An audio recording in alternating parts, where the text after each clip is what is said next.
Yo, Rana, and welcome back to FM Tahiti. I hope you're ready for the playoffs. So we've got Tahuata Madre de Dios, the Marquesas sides, who finished bottom of the championship. There's no automatic relegation from the championship. You get put in this playoff against the top senior side in the Development Gold. The other relegation player final here, Uapoa Catholic against Mayo Island, is because Mayo Island have finished in the relegation playoff spots for the Premiership, and they finished second in the Championship. So they're trying to get back in to the Championship with their side. So we're playing on the same day, neutral stadium. Let's have a look at Tahuata Madre de Dios. So Marquesas side, Spanish kind of flavour to their name, Madre de Dios, being Mother of God, which I think is the name of one of the churches on the island. And if we look at the league table, far away from safety. They're not good. They had 3 wins all season, so not a great position for them. If we look at the squads, look at some of their main players. So Gerard Forcade, nothing special. Kutsuga Poru's probably injured, might not be playing, nothing special again. Mikhail Shokat, again, not coming across anyone here who isn't. We're talking players of kind of the same level as some of the under 23s we've had to play against. You've got Locatelli of Voisin, Ibrahim Locatelli of us. It's a good name. He's retiring at the end of the season. A bit more about retirements in a second. Talima Uahati, he looks rubbish, but he's got a lot of caps. Virgil Husser, special. I'm saying all of this, I'm slagging them off, and then they're going to destroy me, aren't they? Maxime Godin is injured. He's one of their better players. He would have been a difficult one to play against. Ricky Redinut, we've played against in the past when we were the Humpbacks. He was always good. Again, he's retiring as well. Low self-belief could be good for this kind of match, but he's one of their most productive players. Mohamed Tandier, just a sub, really. Mathieu Lefebvre, I think he's on a... No, we've looked at him but never actually signed him. But yeah, nothing special. Tuamotun Van Ejek, Gambier, and Pierre Chiara, good name but not particularly good. And this is the one, I think I mentioned in the last episode, they've got a really good player. So this is Lukman Chidi, a Spanish player. Now, the way the database is set up is that sometimes players from the Marquesas Islands will either be Spanish or they'll have Spanish second nationality because of the explorers who, say discovered, but discovered for the West some of these islands in Polynesia and named them things like Tahuata and things like that, and built the churches there. So we gave them a bit of a Spanish vibe. So this is Lukman Chidi. We can't see much of his attributes, but he's 17, Spanish, looks pretty good, 9 goals, so he's not massively prolific, but he's 17. He'll be 16 for part of this season. Actually comes from a club in Spain, so he wasn't produced by the youth here. He's Spanish, who's moved over to Madre de Dios. So he is the threat. He's the one we're looking out for. In terms of the retirement news, for us, Evan Lambert's decided he's going to retire in his prime. I had that option to ask him to reconsider, but I decided not to, because this isn't really his prime. He's a bit of an injury liability now with the injuries he's had. And again, he is a legend or an icon maybe at the club. It's best for him to bow out now, because next season he's not going to play that much if I get my way. So what we're going to do is move on to the match against Madre de Dios. Let's see what we've got. Let's bring Pomat in here. This is basically our strongest side. We kind of have to go with this one. Hopefully they'll do better in this match than they did in the last 2. All comes down to this, 4-4-2 against 4-1-1. Which, to be honest, if we had Chidi and Lefebvre, this is probably what I'd go for, because they don't have 2 good out-and-out strikers.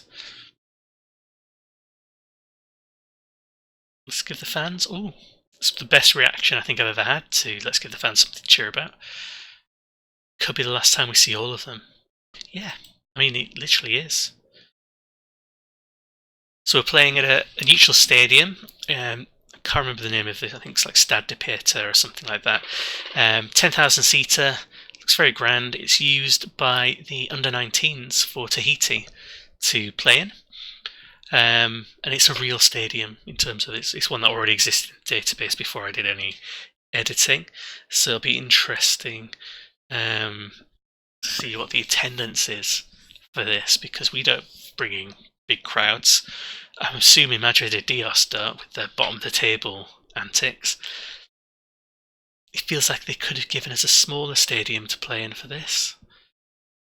And again, I think that's one of the things I want to change for the next version, the FM20 version of this, is I'm going to tweak the stadiums that are selected a little bit more.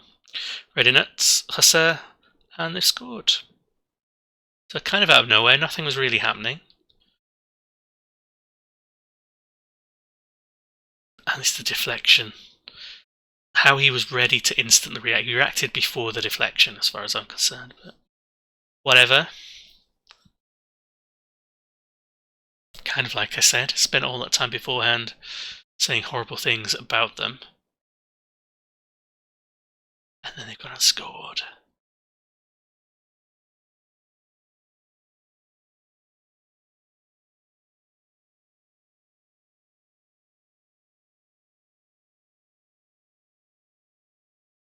Come on, anything?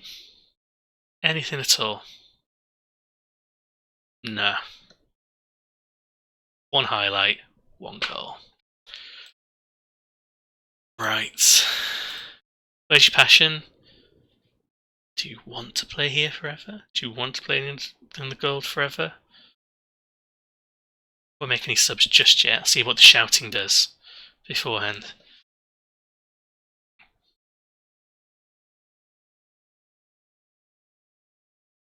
Don't think we can count the highlight, the kickoff highlight as a real highlight. It's been pretty dire this match. Irritating thing is we are edging it a little bit.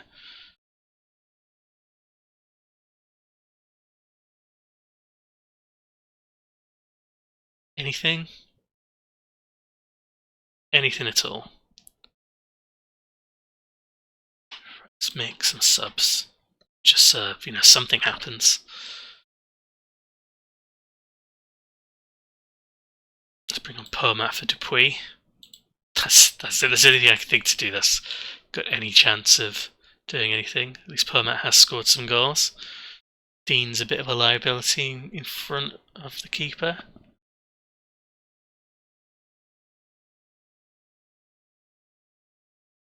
This is not a good... No, come on.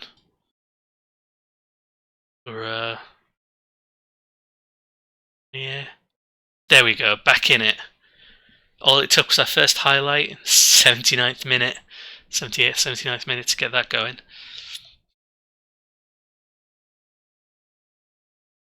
It looked like it was going nowhere here. Just blocked. Managed to pull all the defenders in and left Burrow open.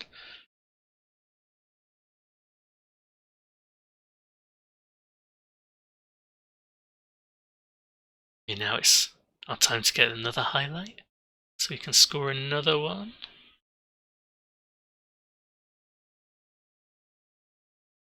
I might bring off Chabert, because even though Dean's not great, fresh legs, Chabert's not scored for a few games now. I did get one of those news items saying, why did I keep him on the last game?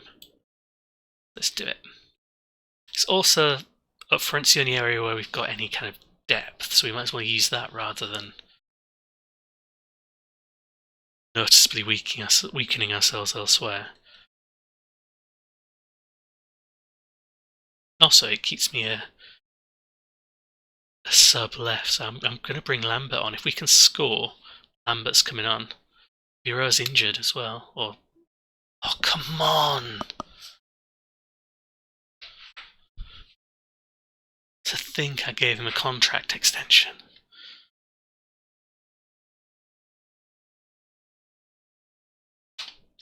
Sticking to my guns.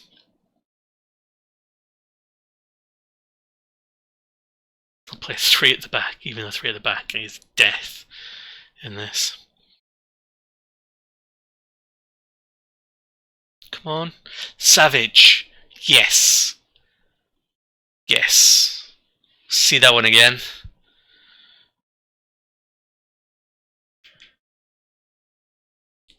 Comes in, what happens? He kind of slides in, smacks it against the defender, and then gets the rebound. Doesn't matter, it's a goal. Savage has actually played reasonably well for us this season, even though he's not the kind of player I actually want, and his attributes are rubbish, and he doesn't look like he's going to get much better, but he has actually done okay. Not well enough for me to offer him a new contract, even with this goal. All those yellow cards.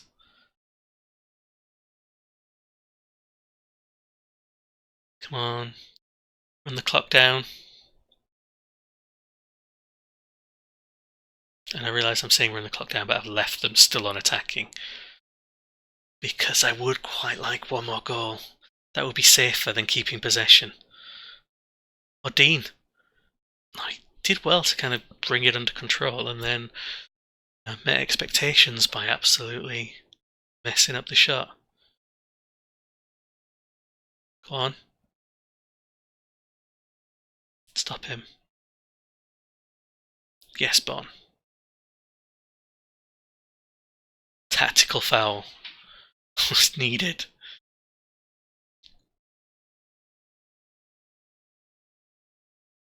Get it?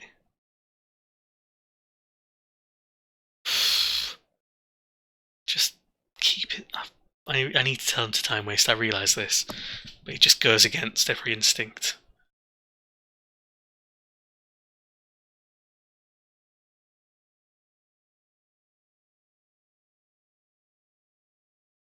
Ooh, interesting.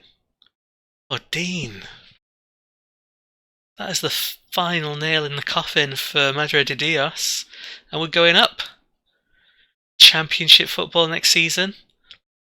Need a complete revamp of the side, but Championship football is coming up.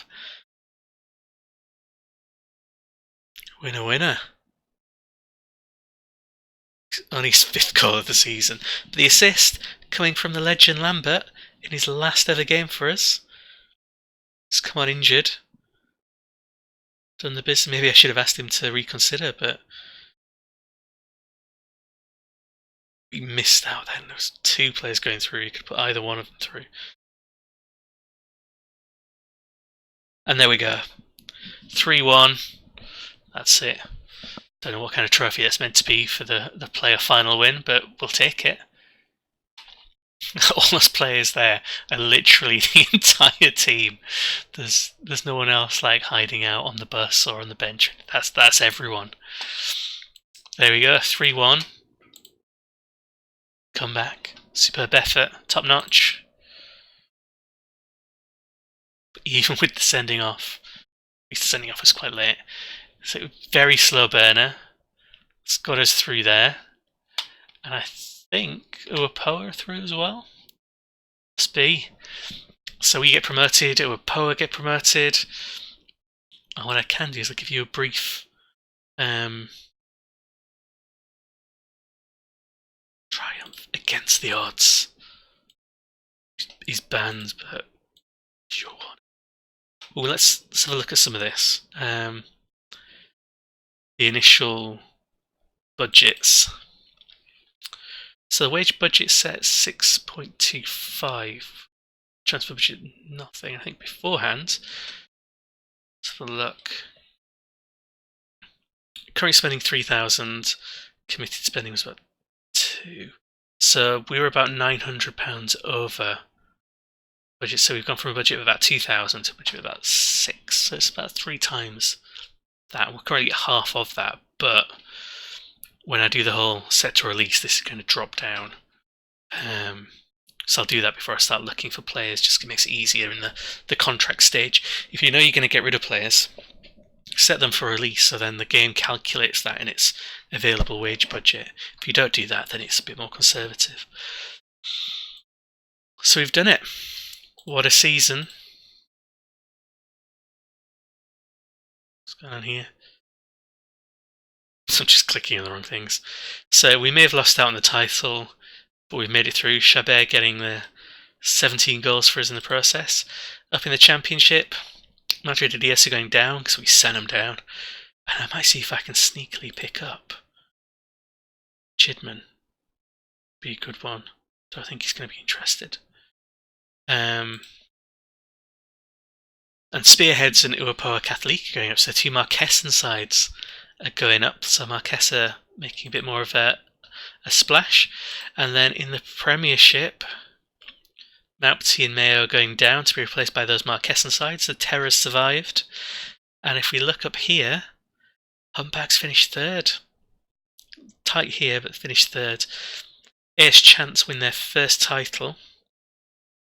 So they've done well there. And if we look at the Oceania Champions League,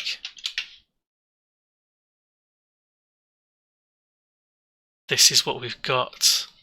The winners are the Humpbacks. So the Humpbacks finished 3rd, but they've won the Oceania Champions League, the Super Cup, and the Mutiny Trophy, and they will be in the World Club Championship next season. So they'll get another injection of money. So even though they've not won the title this season, they've actually done quite well. And next season they'll get a bit of a money boost. That money's going to come into Tahiti. Over the summer we've got to rebuild. Let me know if there's anything in particular you think I should be focusing on.